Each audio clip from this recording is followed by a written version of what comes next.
இன்றைக்கி ஒரு சூப்பரான மட்டன் குழம்பு பார்க்கலாமா. அதுக்கு அடுப்பில் கடாய் வச்சு 2 கரண்டி எண்ணெய் ஊற்றி பட்டை, லவங்கம், ஏலக்காய், சோம்பு இதை போட்டு பொரிக்கலாம். இது பொரிஞ்சதும் 3 பெரிய சைஸ் வெங்காயம், கொஞ்சம் கருவேப்பிலை போட்டு வதக்கலாம்.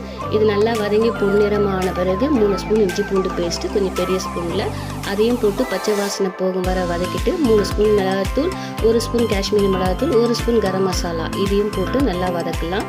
இது வதங்கி வர நேரத்தில் 4 பெரிய தக்காளி அரைச்சி இதில் ஊற்றி நல்லா கலரலாம். கூடவே உப்பு தூவிக்கலாம். அது கூட ஒரு முருங்கைக்காய், 2 உருளைக்கிழங்கு அதையும் போட்டு நல்லா கிளறிட்டு, நான் இன்றைக்கி 1 கிலோ மட்டனை வேக வச்சு அந்த தண்ணி எடுத்து இதில் போடுறேன்.